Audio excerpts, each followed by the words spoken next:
A prejudiced police officer sees a black woman rummaging through a nice car and assumes she is attempting to steal it, so he arrests her without justification. Later, the officer learns that he has just apprehended a state attorney. Danielle Lawson stood in the middle of the parking lot, beads of sweat forming on her forehead under the scorching afternoon sun.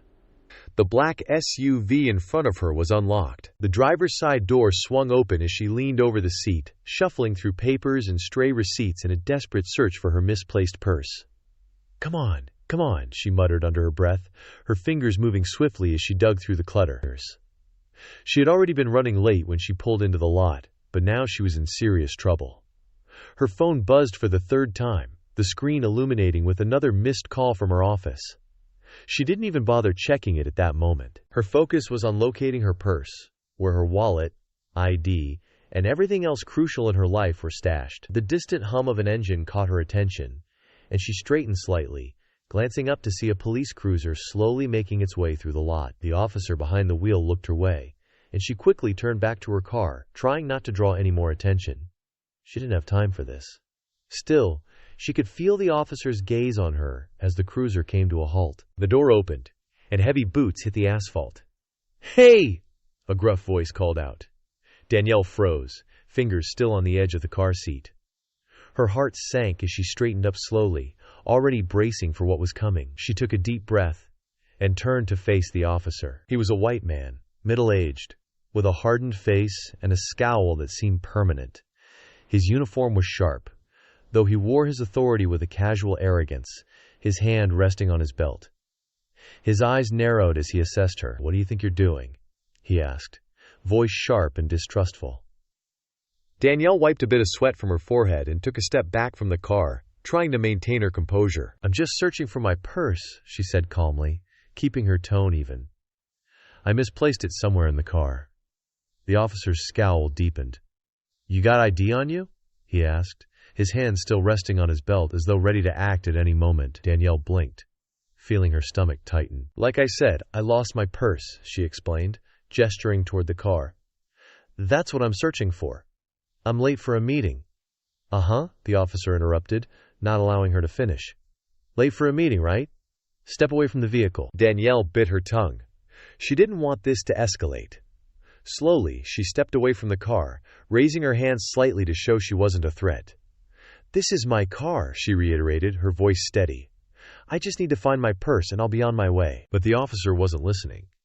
His eyes were fixed on her, a mix of suspicion and something darker flickering in his gaze. He took a step closer, his posture rigid. "Lady, you're acting real suspicious. You expect me to believe you just lost your purse in this car?" He glanced at the SUV, as if trying to find some evidence that she didn't belong there. Danielle felt her patience fraying. "Yes, it's my car," she said more firmly this time. "I'm the state attorney. I lost my purse. That's why I'm searching for it." The officer raised an eyebrow, a mocking smile creeping onto his face. "State attorney, huh? You got any proof of that? Because right now, all I see is someone breaking into a car." Danielle's jaw tightened. She didn't need this. Not today, not ever, but especially not now. "I told you my ID is in my purse," she said, trying to keep the frustration out of her voice. The officer took another step forward, his hand now resting on the top of his holster. "Yeah, sure, just step away from the vehicle now." Danielle opened her mouth to protest but stopped herself. She knew how this looked. A black woman alone in a parking lot rummaging through an SUV without ID. She understood how people like this officer perceived her. She also knew that arguing further would only make matters worse. With a deep breath, she stepped farther back, away from the open door of the car, her mind racing to figure out how to handle this without letting it spiral out of control. She wasn't afraid, but she wasn't naive either.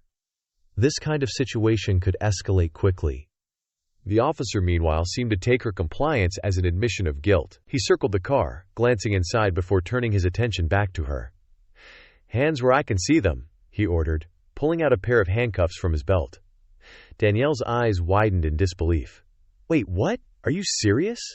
I told you this is my car." But the officer wasn't listening. He stepped forward, grabbing her arm with one hand while snapping the cuffs onto her wrist with the other.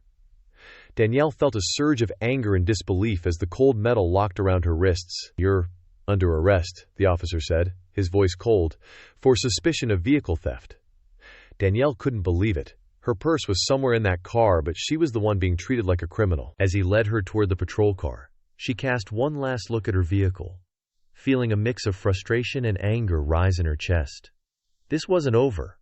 Not by a long shot. Danielle sat in the back of the police car, her wrists still cuffed behind her. The seat was hard and uncomfortable, and the smell of stale coffee hung in the air. She leaned her head back against the headrest, her mind racing. This wasn't how her day was supposed to go. Through the window, she saw Officer Mulligan standing by her SUV, peering inside with his flashlight. Even though the sun was still blazing overhead, the suspicion in his eyes hadn't diminished. If anything, it had intensified, fueled by the assumptions he had already made about her. Danielle sighed and glanced around the empty parking lot. A couple of people had walked by earlier, staring at her in the back of the police car, but doing nothing, their faces tight with discomfort. No one had stepped in to ask what was happening. The door opened suddenly, and Mulligan appeared, his face set in a grim frown. He pulled her out of the car roughly and turned her to face him. "Still no ID?" he asked, his voice dripping with disdain. "I told you," Danielle said, her voice steady but clipped. "My purse is somewhere in my car. If you'll let me get it, I can show you everything you need." Mulligan shook his head, ignoring her completely. "You expect me to believe that you're just some law-abiding citizen who lost her purse? Come on, you're trying to steal that car. It's obvious." Danielle took a deep breath, trying to keep her frustration in check. "Look, officer," she said, doing her best to stay calm. "I'm the state attorney. That's my car. If you just check the registration or run a background check, you'll see everything's in order." "State attorney?" Mulligan let out a short, mocking laugh. "Lady, you can't be serious. People like you don't get jobs like that. Now stop lying. And maybe this will go easier for you." Danielle felt her jaw tighten, the anger bubbling up inside her. "People like me?" she asked, raising an eyebrow. "What exactly do you mean by that?" Mulligan ignored the question, leaning in closer with a sneer. "What I mean is that you're making this harder than it needs to be. You should have thought of a better story." "State attorney?" he scoffed. "I've heard worse, but that's up there." Danielle stared at him, her patience thinning. She had spent years working her way through law school, fighting against every assumption and barrier people had placed in front of her because of the color of her skin. Now standing here, handcuffed, facing this man who couldn't even bother to listen to her, all of that frustration boiled just beneath the surface. "This is absurd," Danielle muttered, more to herself than to Mulligan. "Oh, it's absurd, all right," Mulligan said, taking a step back and waving another patrol officer over. "It's for us. You think you can just waltz in here, steal a car, and get away with it because you've got a fancy job title in your head?" "No way!" Danielle shook her head in disbelief. "I'm telling you the truth. Why won't you just run the plates?" Mulligan shot her an irritated look. "Why? So you can buy yourself more time? I know your type. You probably have a record. You think you're smarter than me, but you're not." Danielle had to fight back a retort. She knew better than to argue with someone like Mulligan in this situation. Still, every word out of his mouth felt like a slap in the face. She knew he wasn't interested in the truth. He had already decided who she was. The second officer, a younger man, approached with a clipboard. He glanced at Danielle, then looked back at Mulligan. "Everything all right here?" the younger officer asked, looking uneasy. Mulligan waved a hand dismissively. "Just a routine arrest. She's got some excuse about being the state attorney or whatever. Doesn't have her ID, though, so I'm booking her for attempted vehicle theft." Danielle clenched her fists behind her back, the cold metal of the handcuffs digging into her skin. She couldn't believe this was happening. "You haven't even checked the plates," she said again, her voice firm. Mulligan shot her a glare. "You can stop talking now," he said, his voice low and threatening, "or I'll make sure you regret it." Danielle bit her lip, holding back everything she wanted to say. She knew this wasn't the time to push him further. Instead, she kept quiet as Mulligan and the other officer talked amongst themselves. Every second they wasted felt like an insult, a deliberate choice not to see her as anything but a criminal. After what felt like forever, Mulligan finally spoke. "We'll see what the truth is once we get to the station." Danielle didn't resist. She didn't have the energy to fight this any longer. As the door slammed shut behind her, she closed her eyes and took a deep breath, willing herself to stay calm. This wasn't over.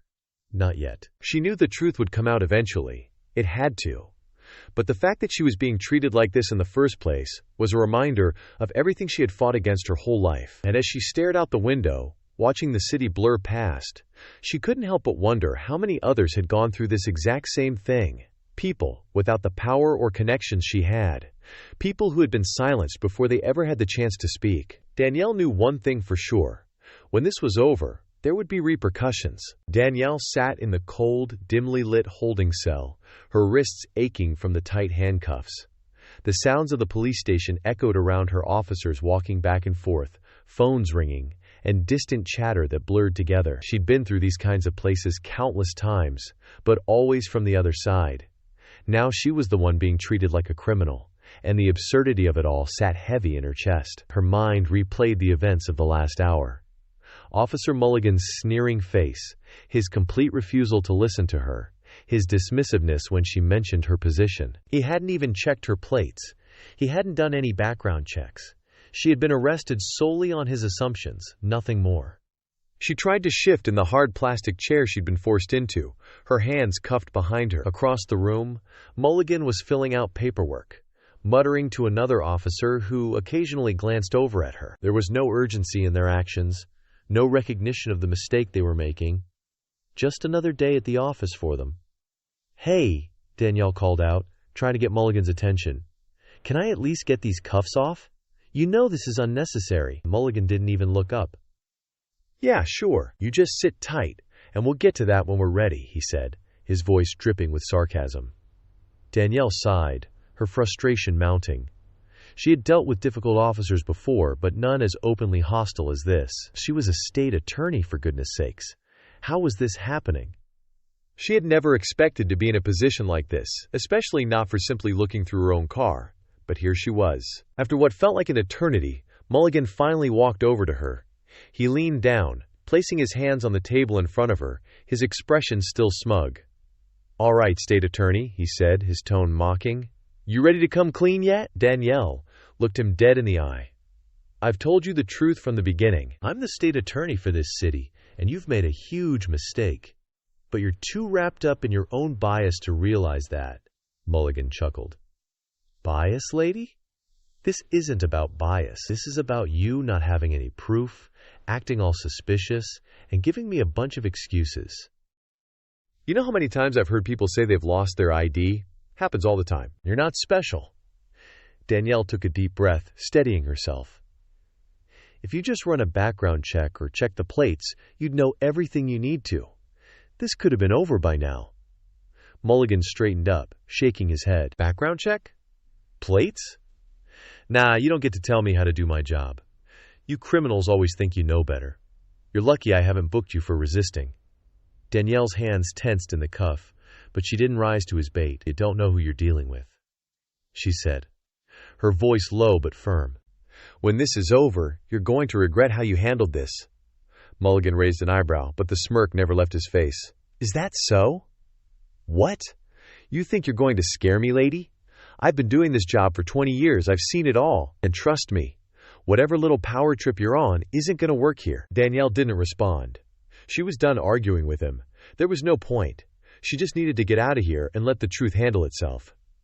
Another officer, the younger one from earlier, walked over and handed Mulligan a clipboard. He glanced at it, then handed it back without even bothering to read what was written. "What about her call?" the younger officer asked, looking somewhat uncomfortable with the situation. "Shouldn't she be allowed to make one by now?" Mulligan waved him off dismissively. "She'll get her call when I say she gets her call," he muttered, turning his back on both of them. "Besides, what's she going to do? Call the mayor?" He laughed at his own joke. Danielle's frustration turned into a quiet, simmering anger. She knew the procedure, and she knew this was wrong. But more than that, she knew that Mulligan didn't care. This wasn't about justice for him. It was about control, and right now he was enjoying every second of it. A moment later, another officer, an older man with a tired expression, walked in. He glanced around the room, his eyes landing on Danielle for a brief second. Something flickered in his gaze. recognition perhaps. But he quickly masked it and turned to Mulligan. "Mulligan, what's going on with her?" the officer asked, his voice gruff but curious. Mulligan turned to face him, still relaxed, still confident. "Just another case of someone thinking they're above the law. Says she's the state attorney. Can you believe that?" The older officer raised an eyebrow. "State attorney, huh?" he said slowly, glancing at Danielle again. Danielle met his gaze evenly. "That's exactly who I am. If you'd like to check, I'm sure you'll find everything in order." The older officer didn't respond immediately. Instead, he gave Mulligan a long, appraising look. "Might be a good idea to run those plates," he said, his tone more neutral now. Mulligan snorted. "I'll get around to it," he said, waving his hand as if it didn't matter. Danielle locked eyes with the older officer, hoping he would be the one to do something. But after a beat, he just turned and walked back to his desk, leaving her in the same position she'd been in for hours. Still handcuffed, still disbelieved, still stuck. She let out a slow breath, staring at the floor. She needed that phone call. She needed someone to come down here and set this straight, because clearly no one was going to help her unless she forced the issue. Finally, after what felt like an eternity, Mulligan strolled back over, his grin as wide as ever. All right, princess. You want your phone call? You got it. Let's see what kind of favors you can call in." Danielle didn't respond. She just stood up as he uncuffed her, flexing her sore wrists, and walked over to the phone, her mind already focused on who she needed to call. This wasn't over. Not yet. Danielle rubbed her wrist, trying to regain feeling after the hours she'd spent cuffed. The phone was a few steps away, sitting on a small metal desk in the corner of the room. It was an old landline, the kind she rarely used anymore, but right now it was her lifeline. She walked over, her back straight, her movements calm despite the anger swirling inside her. Holmes. Mulligan leaned against the wall near the door, watching her with that same smug smile on his face, arms crossed as if he thought this whole situation was amusing. "Make it quick," he said. "Wouldn't want you wasting any more of our time." Danielle ignored him. She picked up the receiver and dialed the number she knew by heart. It rang once, twice, then a familiar voice answered. "Mark Edwards." "Mark, it's Danielle," she said, her voice calm but firm. There was a pause on the other end. She could almost hear him straightening up in his chair. "Danielle, where are you? I've been trying to reach you." "I'm at the police station," she said, keeping her voice even, though it was hard to keep the frustration out of it. "I was arrested." "Arrested?" Mark's voice was sharp with disbelief. "For what?" She glanced at Mulligan, who was still watching her with that same lazy smirk. "They think I was trying to steal my own car," she said dryly. There was a brief silence, and then Mark sighed. "Which station are you at?" "Central Precinct," Danielle replied, her eyes locked on Mulligan. "And I need you down here as soon as possible." "I'm on my way," Mark said quickly. "Don't say anything else. I'll handle it." Danielle hung up the phone, her fingers tight around the receiver for a moment before she placed it back down gently. She turned to face Mulligan, who raised an eyebrow at her. "So, who's coming to save you?" he asked, his tone dripping with condescension. "Your lawyer?" Danielle's lips tightened into a thin line. "Yes," she said simply, her voice steady. Mulligan pushed himself off the wall and took a step toward her, his eyes narrowing. "You know you've got a real attitude for someone in your position. Most people would be grateful to get a phone call, but you? You think you're special, don't you?" Danielle looked him dead in the eye, her expression unreadable. "I don't think I'm special," she said, "but I do think you're making a mistake." Mulligan chuckled, shaking his head. Sure. I'll believe that when I see it." He turned and walked out of the room, leaving Danielle standing alone. She took a deep breath, then sat down in the chair, trying to calm herself. This was far from over, but knowing Mark was on his way gave her some relief. He wasn't just a lawyer, he was one of the best, and they had worked together on many cases. He knew how to handle situations like this, and she trusted him completely. Still, the fact that it had come to this at all was infuriating. She looked around the small, drab room. The walls painted an unpleasant shade of gray, and the fluorescent lights casting a harsh glow over everything. It was a room designed to make people feel small, powerless, but Danielle refused to let it affect her. She had spent too long fighting for justice in rooms like this to be broken by one arrogant officer's assumptions. Time passed slowly, each minute dragging as she sat there waiting. The door opened occasionally as other officers passed by, glancing at her with mild curiosity but saying nothing. No one bothered to check her background or confirm her identity. It was as if they were content to let her sit there indefinitely. Another nameless, faceless person caught in the system. Finally, after what felt like an eternity, the door swung open and Mark Edwards walked in, his tall, lean frame filling the doorway, his sharp gray suit in stark contrast to the dingy surroundings. He looked around the room, his expression tight with controlled anger before his eyes landed on Danielle. "Danielle," he said, his voice low but calm. "Are you all right?" Danielle nodded, standing up from the chair. "I'm fine, but we need to deal with this now." Mark turned to the officer who had followed him in. "I want to speak to whoever's in charge here immediately." The officer, younger than Mulligan, shifted uncomfortably and looked toward the hallway. "I'll get someone," he mumbled before disappearing quickly. Mark turned back to Danielle, his expression hard. "Unbelievable! They didn't even check your ID?" "No," Danielle said, her voice tight. "They arrested me without doing any kind of background check. Just took me in based on Mulligan's assumptions." Mark clenched his jaw, his fists tightening at his sides. "This is completely unacceptable. Don't say anything else." "I'll take care of it." They didn't have to wait long. Officer Mulligan re-entered the room, his cocky demeanor slipping just slightly when he saw Mark standing next to Danielle. He paused in the doorway, sizing Mark up. "You must be the lawyer," Mulligan said, his tone still flippant, though there was an edge of uncertainty in his voice now. "That's right," Mark said smoothly, "and I'm here to inform you that you've made a grave mistake. You arrested the state attorney without cause, failed to perform even basic checks, and violated her rights. I'm here to see that this is rectified immediately." Mulligan's smirk faltered, but he recovered quickly. "State attorney, huh? That's the story she's been sticking to," he said, trying to maintain his bravado. Mark took a step forward, his eyes cold. "It's not a story, it's a fact. And if you don't take this seriously, you'll be dealing with a lawsuit so fast your head will spin." Mulligan's face darkened. "You're telling me she's really—" "Yes," Mark interrupted, his voice cutting through the tension like a knife. "She's the state attorney, and you've made a monumental error." For the first time since this all started, Danielle saw the doubt creeping into Mulligan's expression. He shifted on his feet, glancing between her and Mark, clearly unsure of what to do next. "Well, maybe if she'd told me that sooner," Mulligan began. But Mark wasn't having it. "She did," Mark snapped, "and you didn't listen. Now you're going to fix this, or I'm going straight to the police chief." Mulligan's bravado was slipping fast. He stood there frozen for a moment, then muttered something under his breath before turning and storming out of the room. Danielle watched him go, her anger simmering beneath the surface. She turned to Mark, her expression grateful but still tense. "Thank you," she said quietly. Mark nodded, his face softening slightly. "This isn't over yet.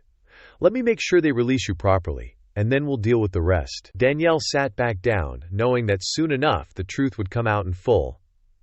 But she also knew this was only the beginning. The damage had been done, and there would be consequences, just not the ones Mulligan had expected. Danielle sat in the interrogation room, her hands resting on the metal table.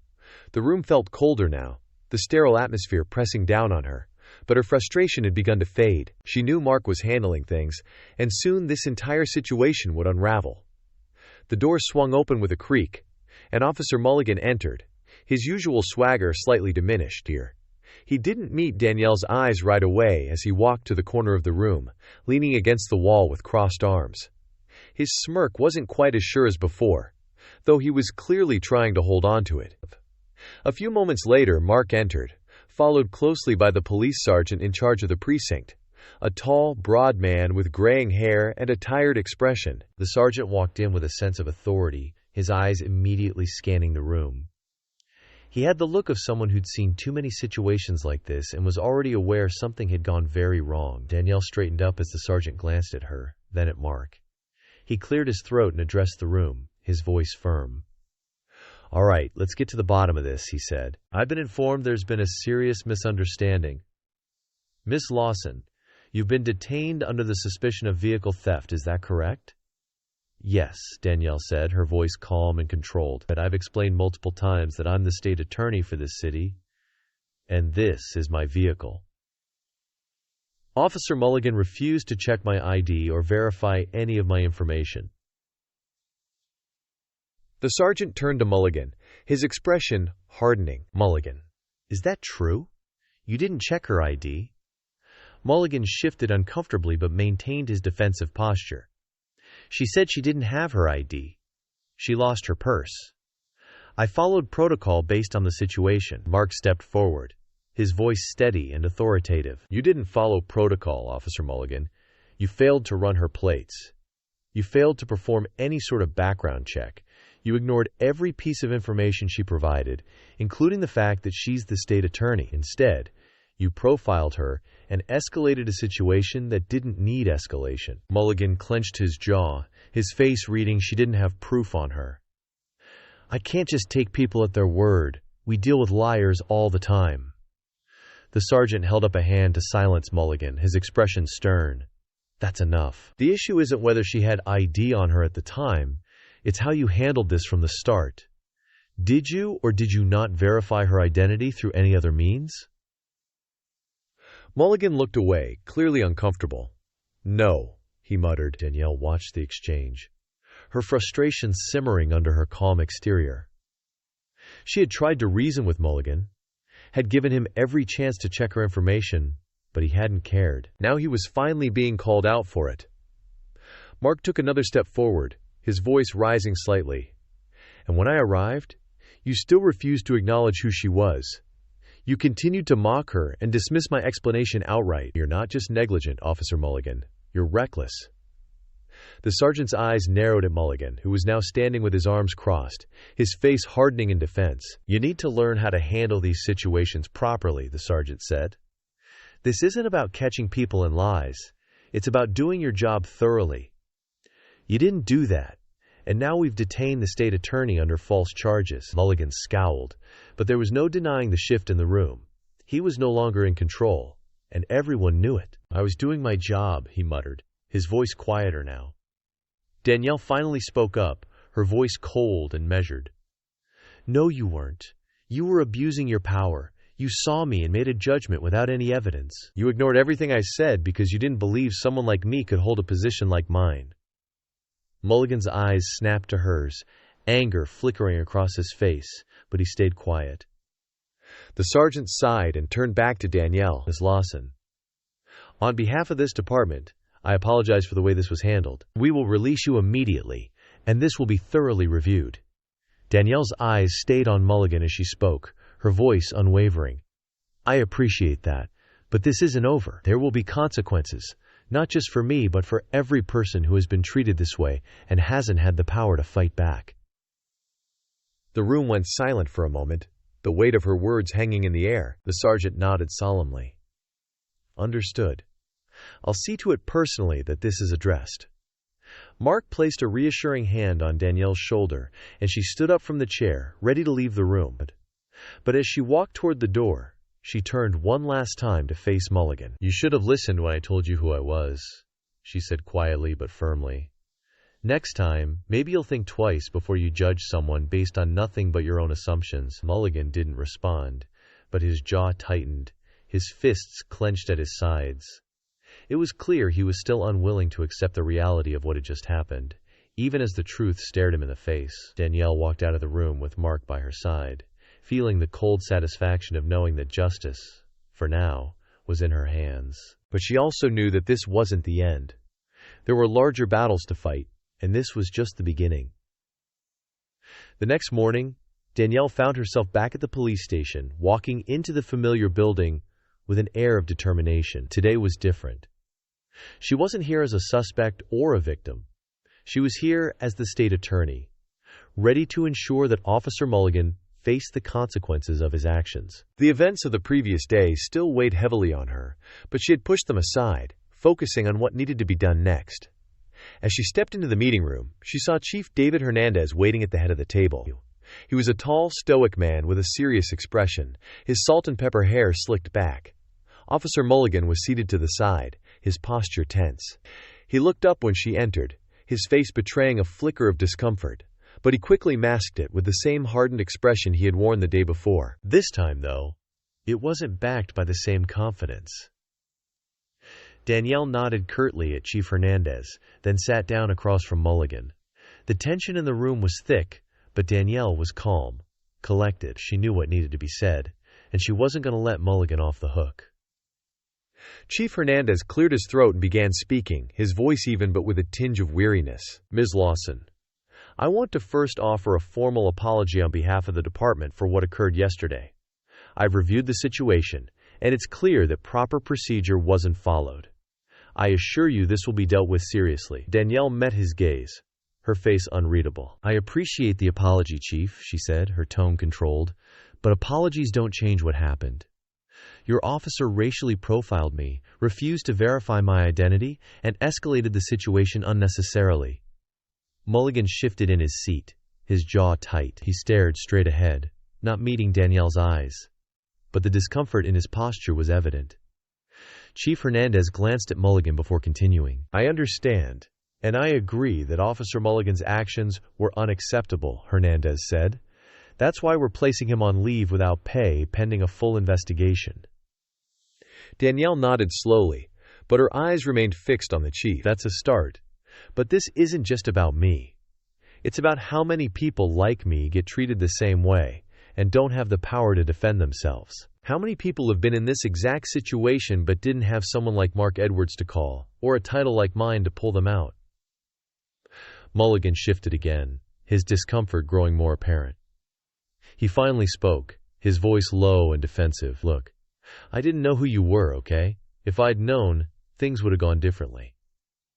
Danielle raised an eyebrow, her voice sharp. That's the problem, Officer Mulligan. You shouldn't treat people differently based on who they are. You should have followed procedure regardless of my position, but you didn't. You saw a black woman rummaging through a car and you assumed the worst. Mulligan opened his mouth to speak but closed it again, clearly struggling to come up with a response. His usual bravado was nowhere to be found, replaced by a simmering frustration that he couldn't express in front of his superior. Chief Hernandez stepped in, his tone firm. Officer Mulligan, you were in the wrong, and this investigation will determine the consequences of your actions. You need to understand the gravity of this situation. Mulligan clenched his fists on the table, then spoke, his words clipped and defensive. I made a judgment call based on what I saw. I didn't mean to. To what? Danielle interrupted, her voice cutting through his words. To racially profile me? To ignore every piece of information I gave you? To refuse to even check my plates? You didn't make a judgment call. You acted on your own biases. Mulligan's face flushed with anger, but he swallowed his words, knowing he couldn't argue his way out of this. Danielle continued, her tone steady but laced with authority. This isn't about you not knowing. It's about how you handled the situation from the very beginning. And frankly, your apology isn't about what you did wrong. It's about trying to protect yourself now that you know who I am. Mulligan's eyes flicked to the floor, his mouth set in a hard line. He looked ready to defend himself again, but Chief Hernandez spoke before he could. Ms. Lawson is right, Hernandez said, his voice firm. This department has no place for actions like yours. This isn't just a one-time mistake. This is a systemic problem, and it needs to be addressed. Danielle nodded slightly, acknowledging the chief's words, but her focus remained on Mulligan. You should be sorry for what you did, she said, her voice cold, but not just because you did it to me, Dan. Mulligan glanced at her, his face tight with barely controlled frustration. I wasn't trying to save it. Danielle interrupted again, not allowing him to finish. I'm not interested in excuses. What you did was wrong, and now you're going to face the consequences. Chief Hernandez spoke again, his tone more measured now. Officer Mulligan, you'll be placed on leave effective immediately. A full investigation will follow, and we'll be conducting mandatory training for all officers to address these issues.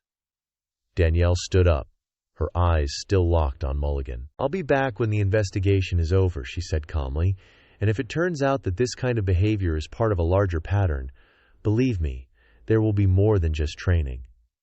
Mulligan didn't respond this time. He just stared down at the table, his fists clenched tightly, as Danielle turned to leave.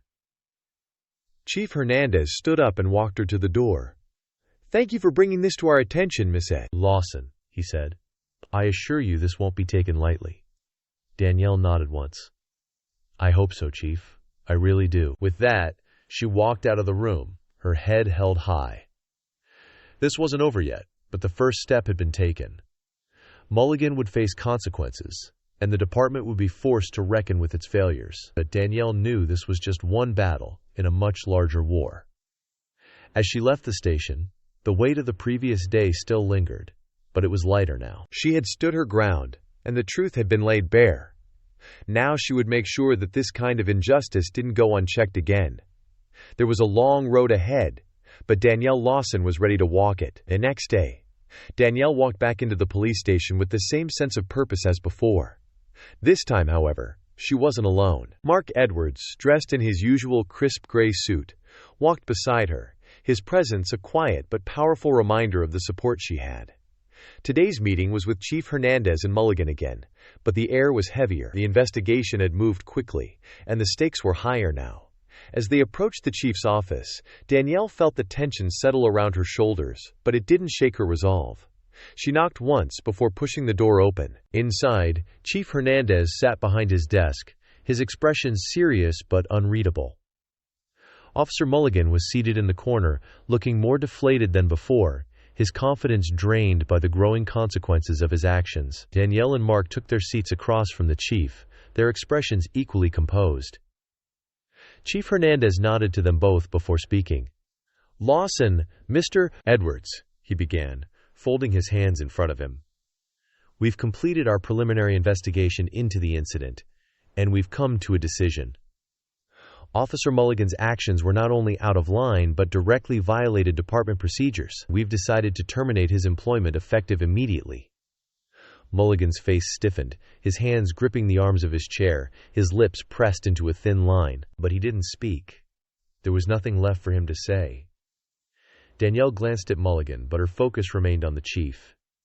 "I appreciate that the department took this seriously," she said, her voice calm, "but firing Officer Mulligan, while necessary, isn't enough to address the bigger issue." Chief Hernandez nodded slowly. "I agree. That's why we're initiating a department-wide review of our training practices, particularly concerning racial profiling and escalation protocols. This won't be just a check-the-box exercise. We'll be working with external consultants to ensure that every officer in this department understands the gravity of situations like this one." Danielle leaned forward slightly, her eyes sharp. "That's a start, Chief, but I want to be clear. This is about more than training. This is about changing the culture of how your officers approach situations like mine. It's about ensuring that people of color aren't automatically seen as criminals or suspects just because they don't fit a certain image. I want to see real changes, not just on paper, but in the way your officers interact with the people in this community." Chief Hernandez met her gaze, his expression serious. "I understand, Miss Lawson, and I can assure you we're committed to making those changes. This incident has highlighted some deep issues within the department, and we won't let it go unaddressed." Danielle studied him for a moment, trying to gauge his sincerity. There had been plenty of promises made in rooms like this before, but follow-through was what mattered. She wasn't looking for more empty words. She was looking for action. Mark cleared his throat, breaking the brief silence. "We'll be keeping a close eye on the department's progress," he said smoothly, "and if we find that the necessary changes aren't being implemented, we'll be back to ensure that accountability is enforced." Hernandez nodded again, his expression grim. "I understand. I'll make sure you're kept updated on our progress." Danielle turned her attention to Mulligan, who sat stiffly, his gaze fixed on the floor. She wasn't looking for an apology from him. She knew she wouldn't get one. At least not one that meant anything. But she wasn't going to let him off the hook without making her point clear. "Mulligan," she said, her voice steady, "you had a choice that day. You could have done your job properly and checked the facts. Instead, you chose to act on your own prejudices. You assumed I was guilty because of how I looked, and you escalated the situation because you believed you had the power to do so. Now you're facing the consequences of that choice." Mulligan finally looked up, his face pale and drawn. He opened his mouth as if to speak, but no words came. He simply stared at her, resentment flickering in his eyes. Danielle didn't need his response. She had said what she needed to say, and the weight of her words hung in the air between them. Chief Hernandez cleared his throat, breaking the tension. "Officer Mulligan, you are dismissed.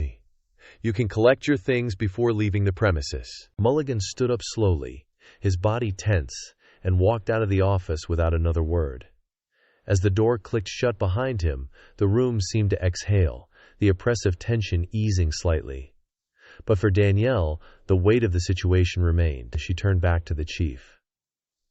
"I'll be following this closely, Chief Hernandez," she said. "I'm glad to see the department taking action, but I'll be watching to make sure this isn't just a temporary fix. There's a long way to go." Chief Hernandez nodded. "I understand, Miss Lawson, and I welcome your oversight. We all want the same thing here: justice and accountability." Danielle stood, signaling that the meeting was over. Mark rose beside her, and they made their way toward the door.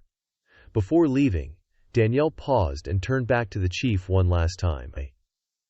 "I hope you mean that," she said quietly, "because this is just one officer, one incident. The system is still broken, and it's going to take more than firing someone to fix it." Chief Hernandez gave her a solemn nod, his face lined with the weight of his responsibility. "We'll do everything we can to make sure this doesn't happen again. I give you my word." Danielle didn't respond. Words were only the beginning. As she and Mark walked out of the station, the sun was just beginning to rise over the city, casting long shadows on the streets ahead. She knew this was a victory, but it was just one step in a much larger fight. There was still so much work to do, so many more battles to face. But for now, she allowed herself a moment of quiet satisfaction. Officer Mulligan was gone, and the system that had protected him was finally being forced to reckon with itself. It wasn't enough, but it was a start. And for Danielle Lawson, that was something worth fighting for. A week had passed since Officer Mulligan's termination, but the events still weighed heavily on Danielle's mind. She sat in her office, staring out at the busy streets below, the noise of the city barely registering. The battle against one officer's blatant misconduct was over, but it hadn't left her feeling victorious. The system that allowed Mulligan to operate unchecked was still very much intact, and Danielle knew she couldn't rest until real change was in motion. Her phone buzzed, snapping her out of her thoughts. It was Chief Hernandez. She picked up the phone, her voice calm, as if bracing herself for whatever was next. "Danielle Lawson." "M. Lawson. It's Chief Hernandez," he said, his tone formal but more relaxed than before. "I wanted to update you on the internal reforms we've started. The department has begun implementing the new training protocols. The consultants are working with us to ensure racial profiling and escalation training is thorough, and I'd like to offer you a seat on the oversight committee to make sure we're staying on track." Danielle leaned back in her chair, processing his words. "I appreciate the offer, Chief. It's a step in the right direction, but I hope this isn't just about making things look good on paper." Hernandez paused briefly before responding. "I assure you, Ms. Lawson, this is about more than appearances. We're committed to making real changes, and your insight would be valuable to the process." Danielle considered his words carefully. "I'll think about it," she said. "I'm not interested in being part of a show. If I join this committee, it's to make sure the work actually gets done and that it's done right." "Understood?" Chief Hernandez replied. "We'll welcome your participation whenever you're ready. And again, I'm sorry for what happened. It's clear there's a lot of work to be done." Danielle ended the call and placed the phone back on her desk. Chief Hernandez's efforts seemed sincere, but she couldn't shake the lingering skepticism that had grown over the years. She had seen too many promises of reform that led nowhere, too many press conferences, too many public apologies followed by silence. She rose from her chair and began to pace slowly by the window, the weight of responsibility heavy on her shoulders. Mulligan's firing had been a necessary step, but it was just one officer in a system that had been failing people like her, for years. She thought about the countless others who had faced the same injustices, but without the power or position to fight back. Her thoughts shifted to the community meetings she had already started organizing. They were small for now, but word was spreading, and more people were beginning to come forward with their own stories of mistreatment. It was clear that Mulligan wasn't an isolated case. He was a symptom of something much larger, and that was where the real battle lay. A knock on her office door pulled her from her thoughts. Mark Edwards walked in, his face calm but knowing. He didn't need to ask how she was feeling. He already knew. "Got your message," he said, taking a seat across from her desk. "How are things?" Danielle sat back down, letting out a slow breath. "Chief Hernandez called. They've started the reforms, and he wants me on the oversight committee." Mark raised an eyebrow. "And are you considering it?" "I don't know," she admitted. "Part of me wants to be involved, to make sure they're not just checking boxes. But another part of me is tired. Tired of hearing the same promises. Tired of fighting the same fight." Mark leaned forward slightly. "You've always known this wouldn't be easy, but you're in a unique position, Danielle. You can hold them accountable in a way that few others can." Danielle sighed, looking out the window again. "I know. It's just, I want this to be real, Mark. I don't want to be part of something that's all talk and no action. I want real change." Mark nodded, his voice soft but firm. "Then make it real. Be the one who keeps pushing, who keeps asking the hard questions. You've already started to make a difference, but this is just the beginning." Danielle was quiet for a moment, thinking about the meetings, the stories she'd heard from people in the community. People who had been silenced for too long. "I've been organizing community forums," she said. "People are starting to come forward. I'm hearing stories that echo what I went through, but most of them don't have the platform I do. If I take this seat on the committee, I want to bring those voices with me. It's the only way I can make sure this isn't just about me." Mark smiled faintly. "Then do it. If anyone can bring those voices to the table, it's you." Danielle nodded, a sense of clarity settling in. She couldn't let the exhaustion win. There were too many people depending on her, even if they didn't know it yet. The fight was bigger than just one officer, one incident. It was about dismantling the biases and systems that had been allowed to fester for far too long. She picked up her phone and began typing a message to Chief Hernandez. "I'll take the seat on the committee, but understand this. I'm bringing the community with me, and we're not here for half measures." As she hit send, a sense of purpose filled her. The road ahead would be long, but she had never been one to shy away from hard work. Mark stood up, sensing the shift in her energy. "You're doing the right thing, Danielle, and I'll be right there with you every step of the way."